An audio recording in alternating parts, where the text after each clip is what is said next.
He do a lot of shows on his channel as well. Right now, there's Somebody's Son. He's doing Love Hotel, uh, Love and Marriage Detroit, which is coming and going. Love and Marriage Huntsville, Housewives of Atlanta, Somebody's Son. So quite a few different shows. Check him out. But let's get into this episode of The Valley, you guys. We are a couple weeks behind. We've both been really busy. Um, I've been working to get into graduate school and working full time and doing YouTube. James is planning a wedding and working overtime and furniture shopping, moving, all sorts of things. So we've been busy, but we are here. Better late than never. Now, the first episode we're going to go over is Checking In. That premiered 2 weeks ago. I'm going to just go over what happened in that episode, and then we'll get into the one that premiered earlier this week. But in Checking In, the first thing we see is Jasmine. She's the one token African-American person on the cast. And I was cracking up because they were talking about casseroles. Uh, I guess Nia makes casseroles a lot. Nia and Danny, they got all them kids under 3. And she said, that's a white person thing. I said, thank you, because that's the truth. Absolutely. Yes, she was never lying. When I actually jumped up, because I say that a lot. It is. Now, I enjoy some casseroles. I do. But I'm not going out of my way to cook them. It always tastes to me like, no shade to the clear community, because some of y'all is cool, but it always tastes like a bunch of like canned stuff just baked. Like,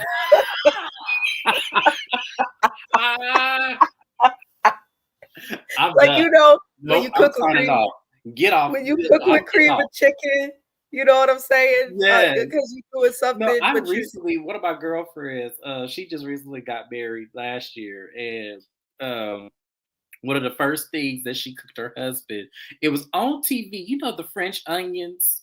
Yep. That you break up and you bread it on the chicken. She made that with some rice and some green beans. And girl, I was hollering because I'm like, why are you doing it? Because that's what they be doing. I'm trying to tell you. But thank you. Jasmine said, I may have white friends, but I know how to eat. I hear you, girl. I hear you. Now, Janet, Jason, Brittany, and Nia, they're all talking about Janet and Kristen's little conversation they had. And in my opinion, she's manipulative. Okay. She really is the villain. She's worse than Kristen. She says that talking to Kristen was like talking to a crazy person, even though she had Kristen messed up. She blamed Kristen and held Kristen accountable for something that Zach did, only because Kristen is cool with Zach. So I'm looking at Janet like, girl, stop it. Also, Kristen and Janet worked out their issues. Kristen had already apologized and tried to work past things in a previous season. So now Janet being messy is just like, girl, you are a new mom. You got this man. How do you have the time to be so messy? It irks me. It irks me. It irks me. Now, Janet then cries, saying that Zach fucked her head up by saying he didn't care if she lost her baby. But they keep trying to paint it as a bad context. What happened was Zach was on a trip last season with the group, and Janet was stirring mess and not being accountable. Zach was not willing to let it go.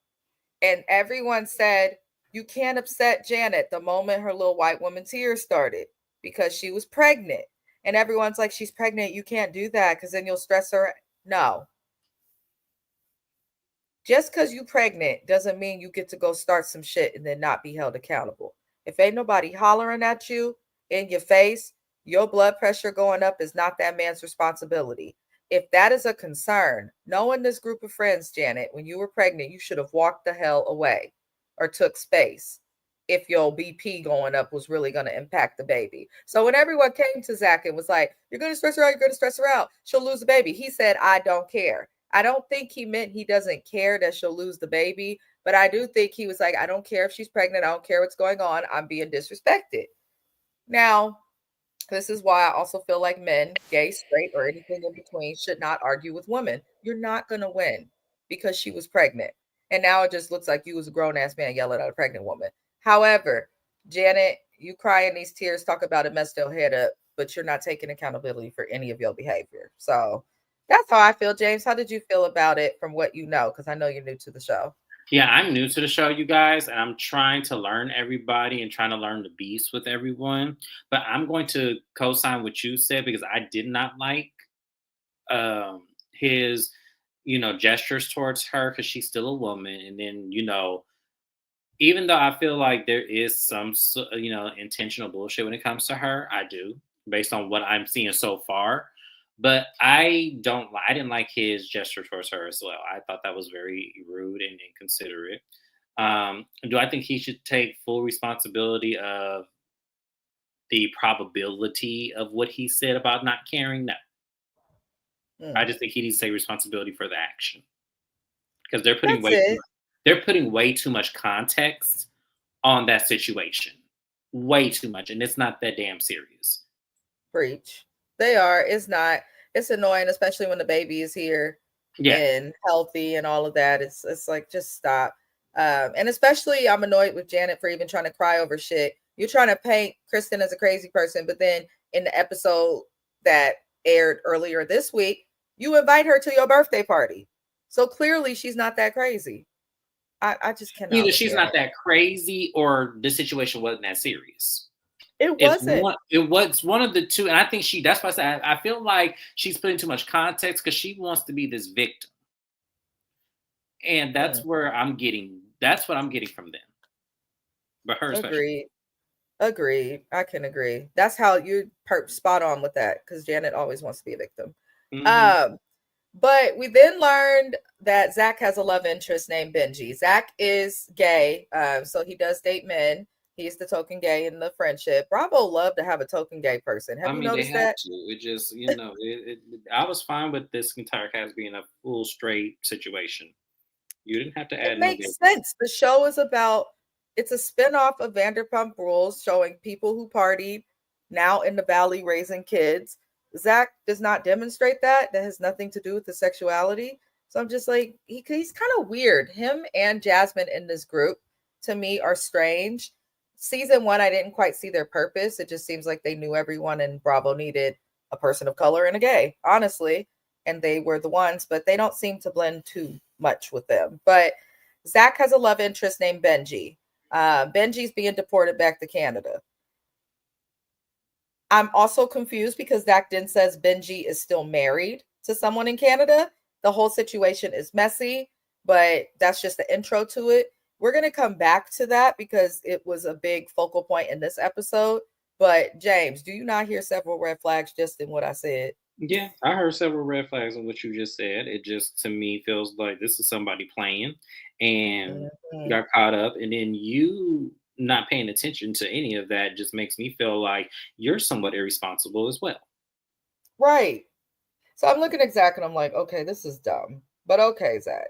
I mean, Right. maybe he struggles to date. He's not the cutest. I'm sorry. That's the end of Well, the I story. think what it is that sometimes in Southern California, they have the Kyle Richards syndrome, and what that means for those of y'all who do not know, Kyle Richards is very pretentious and very overly self-centered.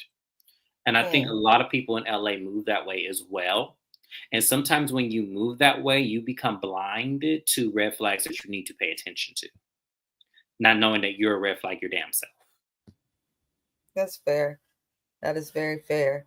Lord Jesus. Now, Michelle, here come the bull crap, y'all. Michelle goes to I know see some. Jesse and they mention their daughter and they're talking about the schedule of sharing her. Now, they are almost divorced, but they're still in court at the time of filming. Now, they're talking and she's like, why did you have Isabella with the nanny that I hadn't met? He goes say, you don't need to know the nanny. I'm like, you are tripping. And, she makes a point. She's like, listen, I always did the hiring for the nannies and things like that, which I believe because usually a mom is more involved in things like that. However, how dare you say to the mother of your child that she doesn't need to know anybody who's around her child? She needs and has a right to know everybody around her child.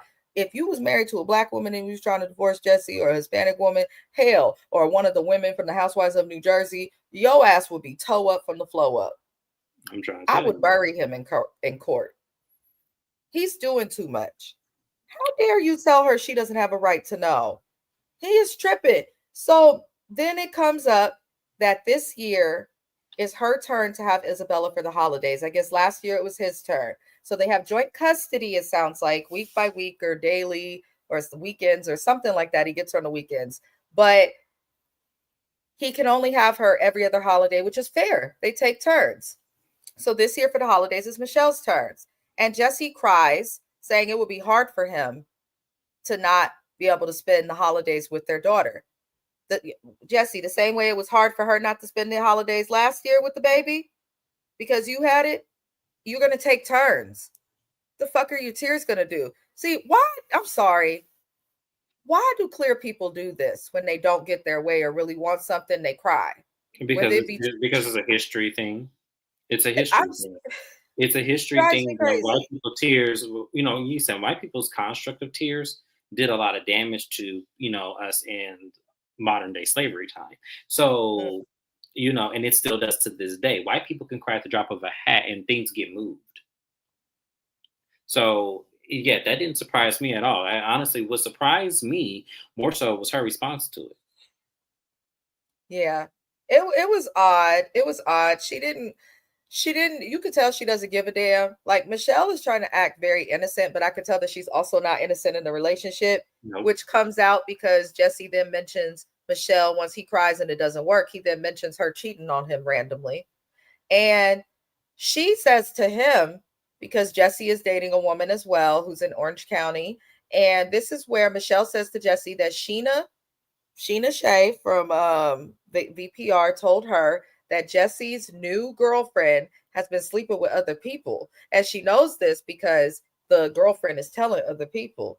And she's only dealing with Jesse for probably the television or money or something of that nature. So Jesse gets mad and he demands that Michelle call Sheena. And Sheena confirmed that the chick is telling people this and even confirmed the event that where she's saying it. And other people are confirming it too. So in the confessional, Jesse is still trying to paint Michelle as bad, saying that she ignores Isabella, their daughter, and that Isabella feels lonely. And I'm like, you're such an asshole, dude. This is a double standard because Michelle works. But I'm like, sir, you got your daughter around other people as well. I don't think that she's just telling people she's lonely like that. It just seems like they're both using their kid as a way to get at each other. And to me, they're both foul. And I know people may not understand why I feel that way, but I'm like, ask the court for a mediator. Ask the court to use the app that Brittany Renner and her baby daddy use because they can't get along and talk. You guys are getting a divorce. Why did they keep bringing up who cheated on who or what's being said? Who the fuck cares? You're getting divorced. So I'm sick of this dynamic. And I hope they don't do this like they did on Vanderpump Rules because Vanderpump Rules loved to keep people in the group after breakups happen. Stassi and Jax, they broke up season 1, broke up again season 2. But we had to keep dealing with him on this show. It drove me crazy. Now he's here, still acting a fool years later. Tom and Kristen, Tom and Ariana. Like, I'm so sick of the breakups in this group and then them forcing to be around each other. Their friend group is toxic. But, ugh. James, do you have anything to add to their little No, conversation? we can move on because, as I said, I'm still getting to know everybody, and we can spend all day on this because this is a crazy Messy. situation. Messy, messy, messy. Now, Jason and Danny, they go by to talk to Jax at his house. I'm tired of this, y'all. I'm a huge VPR fan. Been watching Jax Taylor for years and years and years. He does the same things in different situations, and it's old. Um, Jax says things are bad, or Jack says things are not that bad between him and Britt in his life, even though she has moved out and doesn't want to be with him. He then complains about the process of having to get a therapist, which is crazy. Like, I know it's not easy, but if you really want the therapist, you're going to continue that process instead of complaining. Um, he says that he's going to be checking in for treatment. And then he mentions patterns of his father and grandfather acting and reacting angrily and being manic in ways that he does. He's trying to like build some type of pattern of mental health. Um, but he also claims an assessment guy is going to call him, which I don't believe at all. And then magically, when Jason and Danny are holding him accountable for his behavior, the guy for the assessment calls him. And this is what's called an intake assessment. I work in mental health, I do these often. So I know it's bullshit that someone called him to do that assessment. That's generally something that gets done in person. That's generally something that when they're doing your intake assessment, you're not discussing billing. And that's when I said, okay, this is some bullshit from the show. Because Jack is told that he will be in there for 30 days and that 30 days will be $30,000. And that was when I knew it was fake. If this man has health insurance, most health insurances cover mental health stays and inpatient treatment and hospital stays. So that looked fake. Two, they're going to discuss and figure out payment, run your insurance, and find out your share of cost and things like that before you get to the intake assessment. Usually, when you do an intake assessment, is as you're coming into a facility. But, you know, okay, mind y'all, I have worked for several mental health facilities, which is why I'm saying that. So I don't like when Bravo shows their edges because it was clear they had a producer call them. And how do you feel? He didn't even ask them the right questions. But Jax is full of shit. How'd you feel about that scene, The same way James? you did. I kind of feel like we all, because you and I both know, as people who have been in therapy for so many years, that what he was describing is absolutely idiotic. And for those of y'all Mm-hmm. who don't go to regular therapy, and the thing about it is, if he were somewhere else other than LA, I would agree with him. But Yeah, you're in LA, the land of opportunity, where therapists are just like gas stations. They on every damn corner. Even the most construct of the ones that aren't as expensive to go to. They're on every single corner. So for you to sit up there and say you have all this trouble, you're a man, you don't want to be held accountable. That's just really what it is. I feel like you don't want to be held accountable. I really feel like you don't want someone to really see you and tell that's you the about truth. yourself. And that's the problem right there. Y'all don't want to go to therapy because y'all know that if y'all get a good therapist, they're going to tell you exactly what the problem is, and you don't want to hear it That's the because truth. you've already made up in your mind you're not wrong here based on the situations with you and your wife because she stepped out, whatever, it doesn't matter to me because you still chose to stay with her. So it doesn't matter what she did. At this point, if you chose to stay, that means you chose to forget the situation. And that's the thing that you made a good point about Jax. Like, he doesn't want to see himself for the truth. Even on VPR, Jack spent years avoiding a therapist. He went and did Reiki, yoga, retreats. Jax really is similar to Jesse, who season one, when Michelle was telling him what he needed in a marriage, he ignored it all to go to the jungle and do the ayahuasca hallucinogen and stuff. Mm-hmm. So I do think that they're avoiding that. And that's a very good observation. When we go move forward, because Jax irritates me. He make my teeth itch. Now, Brittany, Janet, and Michelle mentioned Jesse's new girl, the girlfriend that was alleged to be cheating on hella people that Sheena, confirmed. And apparently, the new girlfriend threatened to sue Michelle and Janet and Britt over her name being talked about. And Michelle breaks down out of nowhere. I'm like, he is hell. She's going through it. However, you talk shit about the current woman he's dating while you're going through a divorce. Of course, he's going to go and tell her that. And of course, if this woman doesn't want to be on TV and you're alleging that she's cheating on her man, she's going to want to sue you for defamation of character. I can understand where the woman is coming from, but Michelle breaking down and crying, what the fuck did you expect when you brought that up? And then you throw Sheena under the bus and you do it on TV. So I'm looking at Michelle and I'm like, okay, just stop. You could tell Michelle wants everybody to choose between her and Jesse. And to me, that's not fair. It's not fair. It's Y'all not built fair this. in the construct of like, one, this is a business association, and then two, he was y'all when y'all were together, y'all were still friends with these people. So Mm-hmm. it's like you can't have it that way. Like they're not. Some of them are maybe biased toward you, but then some of them, are used to the construct of y'all being a couple, and they should feel like they should see you sometimes and see him sometimes. He hasn't done anything to them for them to feel like, okay, we're going to solely choose your side. That's not fair. That's the truth. That's not fair at That's all. true. So Yeah.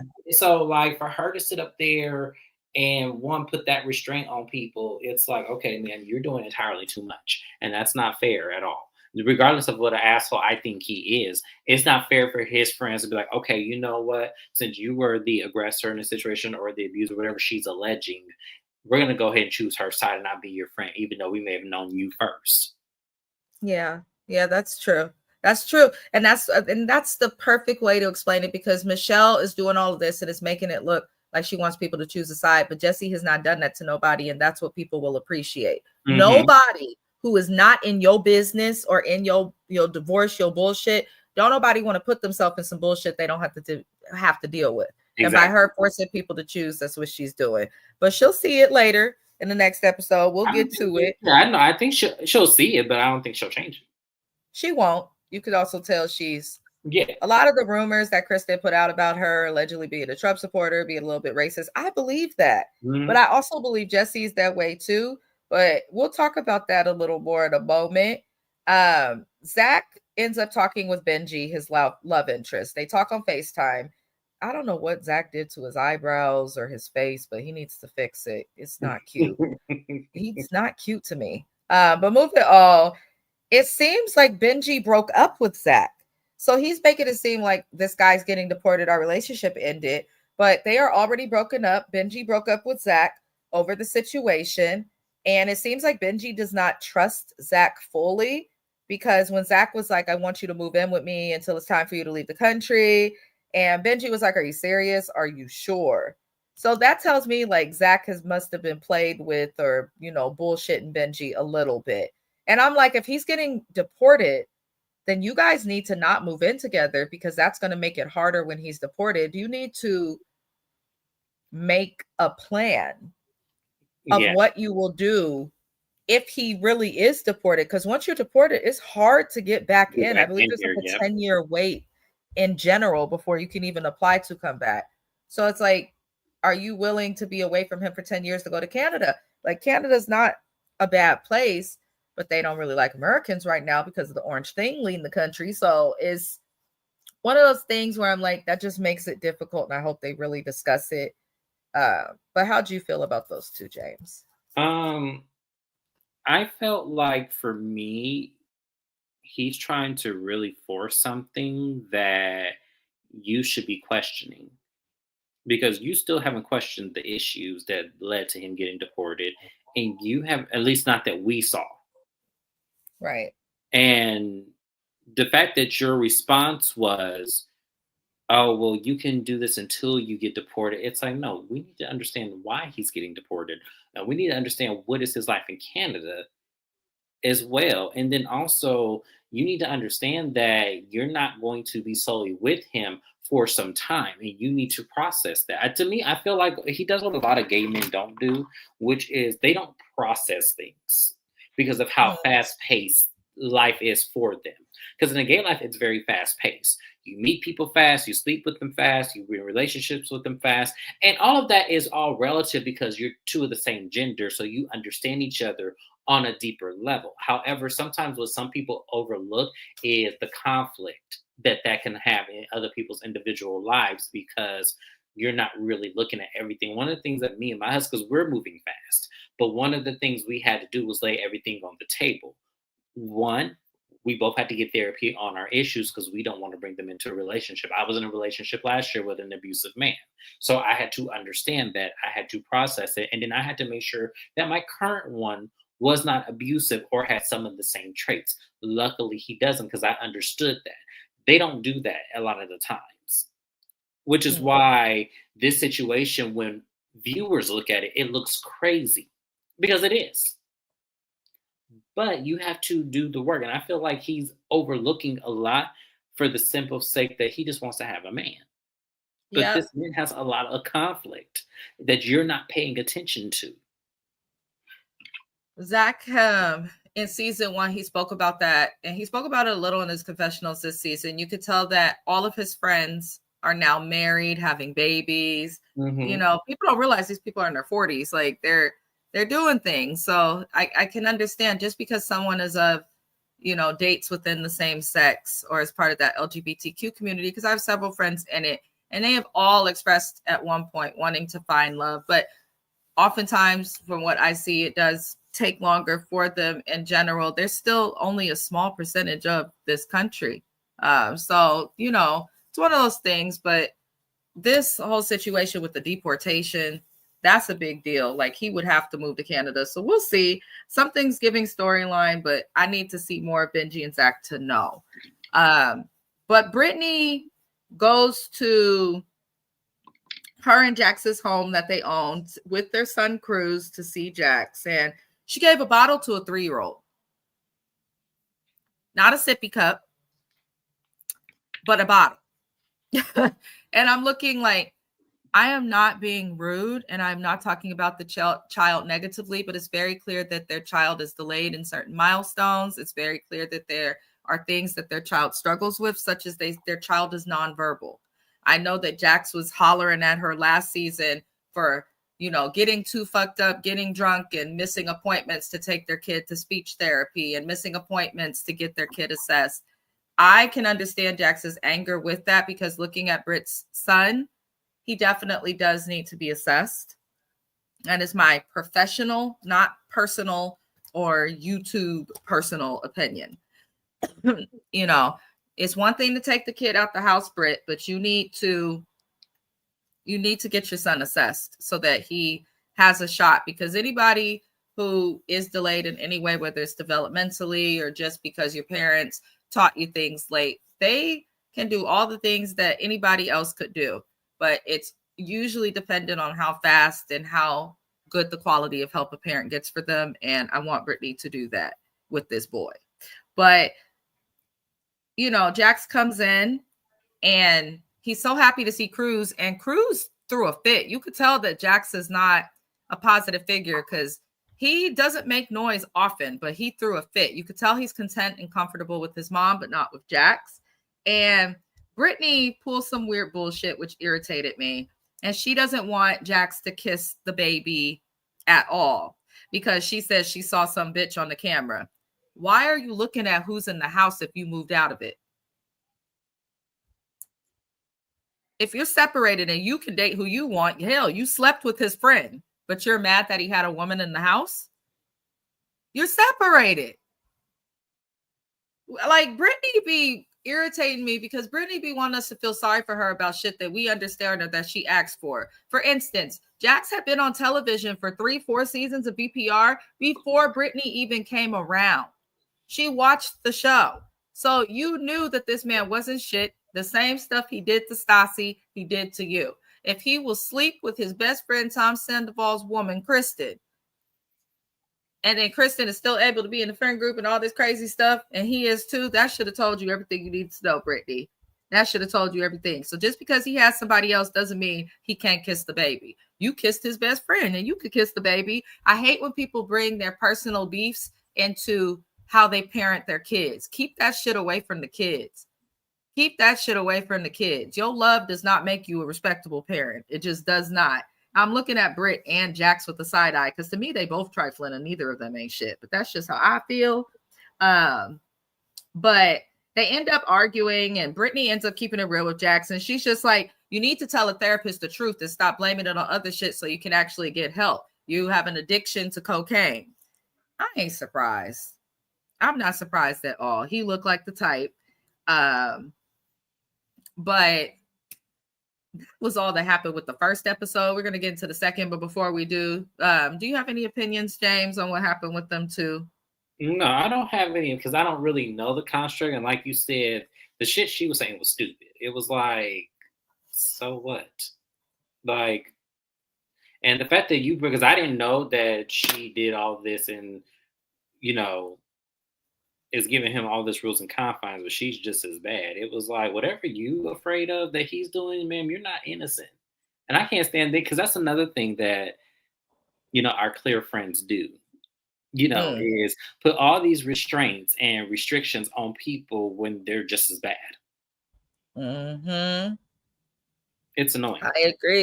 I agree. Brittany, listen, she doesn't deserve the abuse from Jax, but she definitely knew what she was getting. She knew that he had abusive tendencies. She chose to stay.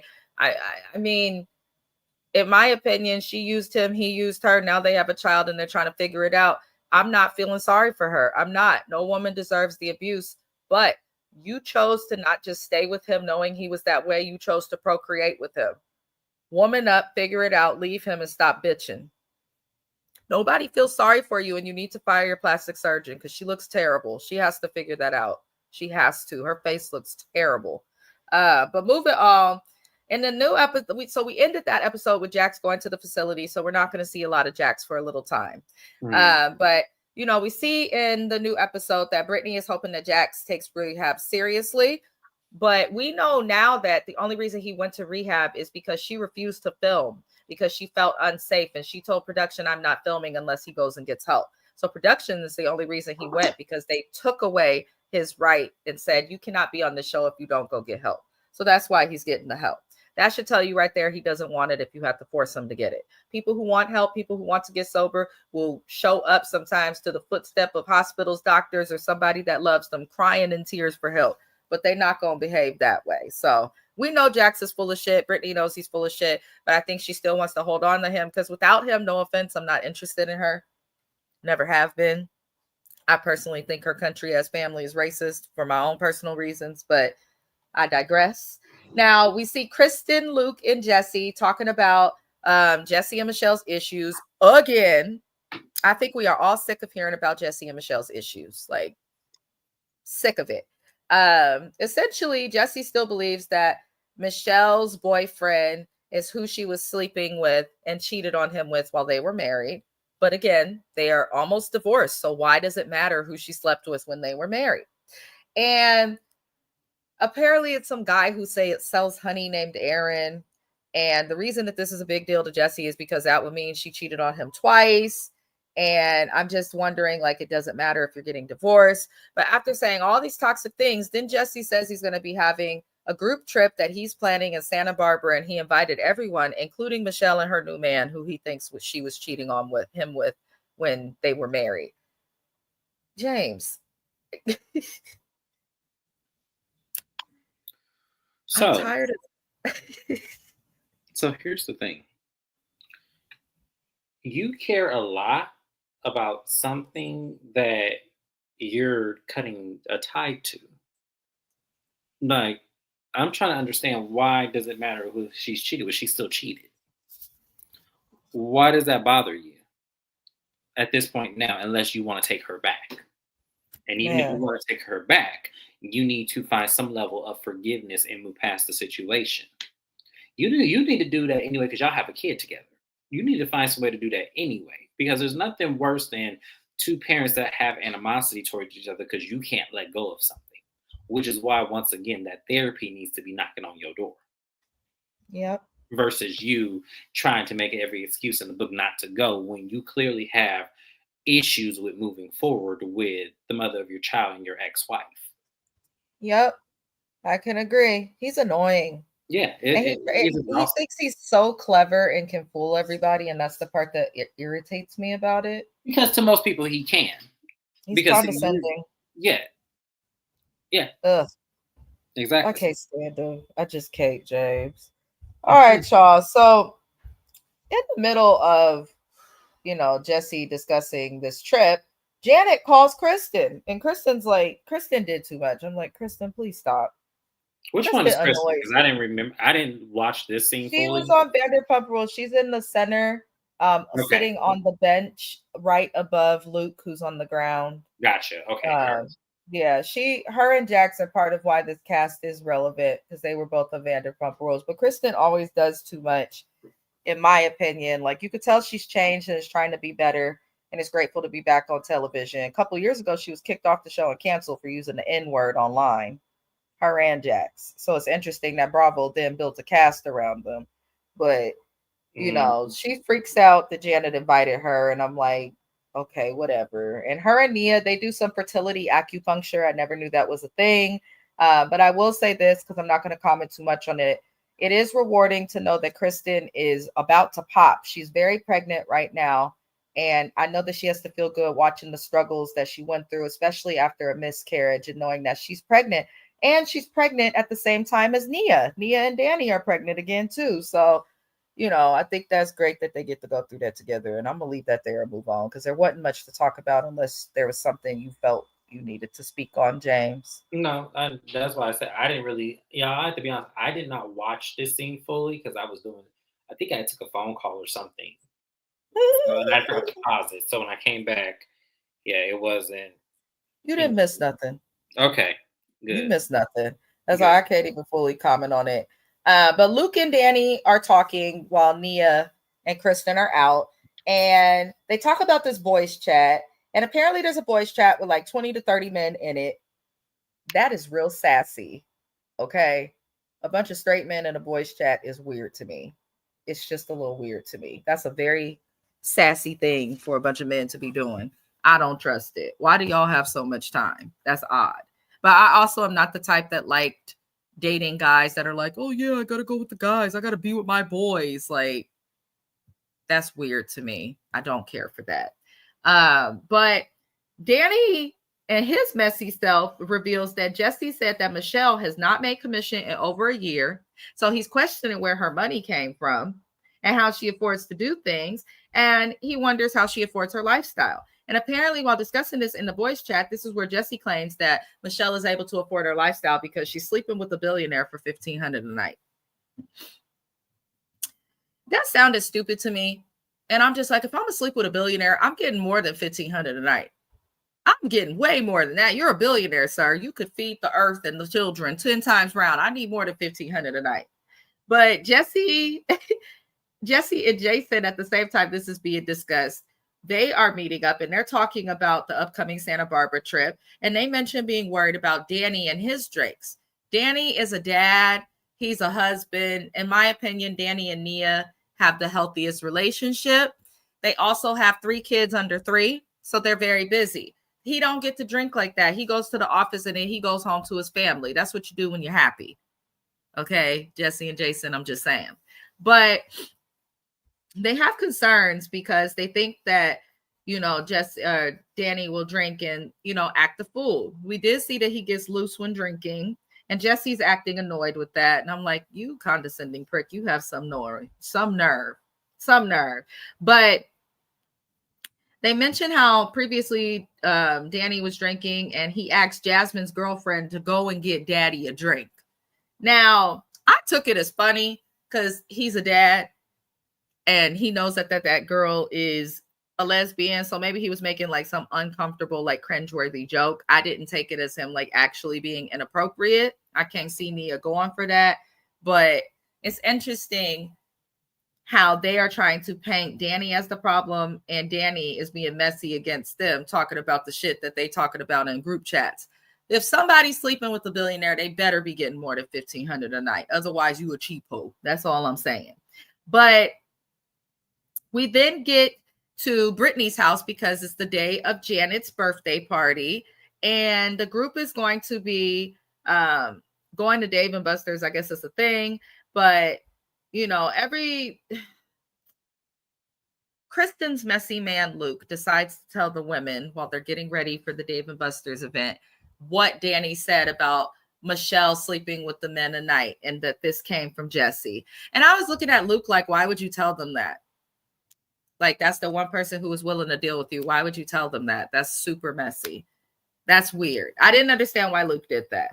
And we get to the party and Michelle has her boo there and everything's going well. They're happy. And, Jesse comes in and he immediately slights Danny. And I'm like, did we miss something? And Danny's like, give me a hug, bro. What the heck? And I'm like, why did Jesse slight Danny before anything went down between the two? Like, there has to be more to the story that we don't know or that Bravo's not showing us because it made no sense. It made zero sense. I didn't understand that. If I have to ask my friend for a hug and they're like, and ignore me, then whatever. Like, when my friends act messy at this age, I'm just going to let you act messy and move on. I'm not going to beg you. I'm not going to come for you. I'm going to let you wonder and hope that I'm affected, but I'm not going to do shit. Like, just be messy. I'll be away from you. So I didn't understand that at all. But Brittany ends up pulling Michelle aside because Brittany has always been messy. This is why I've never liked Brittany, even on Vanderpump Rules. She doesn't understand timing. She pulls Michelle aside at the beginning of someone else's birthday party. This was Janet's birthday. I don't like Janet, but it was her birthday. So why would you tell Michelle something that you know is going to piss her off and upset her with her new man around, who knows how he'll react about something her old man said that you can't even confirm because you heard it from Kristen's boyfriend, who everybody's just getting to know. And Kristen's known to be messy. So I'm looking at Brittany like you were messy to say this at the party. And of course, Michelle breaks down in tears, which I didn't understand. White woman tears. I'm sorry, because if I know that I'm not sleeping with nobody for $1,500 a night, I'm not going to let a man that I'm in court with, who is clearly bitter, get me that upset. In my opinion, her tears made it seem like, are you sleeping with somebody for all that money? Like, what's really going on? So Danny ends up walking over to the women while Michelle's freaking out, and they confront him about what was said. And Danny is forced to confirm that, yes, Jesse did say that Michelle sleeps with a billionaire for $1,500 a night. And I looked at Danny, and you could tell, because his wife was like, and you need to be accountable for it. And I said, oh, Lord, that's why you keep your mouth shut. I don't talk about my text or conversations with nobody, because you never know who knows somebody who knows somebody who knows somebody. And I don't want to be in no mess. So Danny feels like Luke betrayed him, and Luke ends up walking in, and Danny's like, hey, did you say something? And Luke's like, yes, I did. He felt like he owed the women the fact to tell them. And I'm like, oh, this is not good, because now the group chat's been exposed. And Danny walks over to Jesse and tells Jesse that he told Luke about something that was in the chat. And Jesse did not deny what was said. Jesse says to the confessional that he and Jax have felt like there's a mole in the guys' group chat. And the reason they feel that way is because there were things that Jack did that he was caught on that were told to Brittany that originated from the group chat. And I said, wait, you think this helps your cause? So basically you guys are telling all your secrets in a group chat from your wives? Like, what? Makes no sense. Anywho, Jax believes there's a mole, and I guess they thought that Danny could be the mole. And now Jesse says that this confirms that Danny is the mole. Jesse, you real sassy. Go date a man. Look at what you're wearing in the picture too, with that orange shirt. Go be with a man. You acting real sassy. I don't get it. Like, I don't get it, because most of the men, or maybe this is a cultural thing, like most men that I know that have friends and things like that, like they're not really in group chats. If they are, it's not going to be like 35 deep. They're not going to be telling their secrets in it. Like, this is weird, like the way that all of these men operate. I don't understand it. So Michelle tells her boyfriend, and the boyfriend said, I think what we were all thinking, why are you letting it bother you to tears? Like, who cares what he says? He can say what he says. It doesn't make it true. And, she tells Brittany that for the Santa Barbara trip that's coming up, she wants Jesse to get a hotel. She says that after what was said, she shouldn't have to be around him. So she wants him to get a hotel. Mind y'all, this is his trip that he's putting together. So because you heard a rumor that your ex said about you, you want people to choose to have him out of the house, and you want to be in the house when you're boring. No shade, Michelle. And you didn't rent the house. It's not your trip. And I don't understand why you want to go. Just don't go if that's the case. Why are you going to try and make everybody choose? That's childish as hell. So Michelle throws a fit and ends up crying in the corner at the end of the episode, because only like 2 people were like, yeah, I'll choose you. Janet was playing her game. She didn't give a damn. She said, who cries at Dave & Buster's? I heard that, Janet. So she just said whatever the girl wanted to hear. And the only other person who agreed with it was Brittany, because she is stupid. Brittany's never been smart. I mean, she looked a little slow. I'm sorry. I'm just saying what I'm saying. It could be her Botox, but I'm just saying. So I'm looking at Michelle like, there you go, trying to divide the group. If you're going to do that, do it on a trip that's being paid for by the show or another cast member, not on the one that he's paying for. How are you going to kick him out the house he rent? Make it make sense. So, James, with what you heard, how do you feel about the foolery that is foolery? Would you be offended if you broke up and then your ex was somewhere saying you can only afford your lifestyle because you sleeping with a billionaire for $1,500 a night. Is it that deep? No. But once again, I lived in Miami where that was normal. So at the end of the day, I feel like, to me, she's embarrassed by that, but at the same time, girl, that's a flex. Right. That's you, Julia Roberts and Pretty Woman, right now, living your life and getting that kind of money. You should be charging more. Yeah, I think I'm more mad at that than I am the fact that he just exposed that. Because why aren't you charging more? You're beautiful. You a white woman in LA. Like, why aren't you charging more?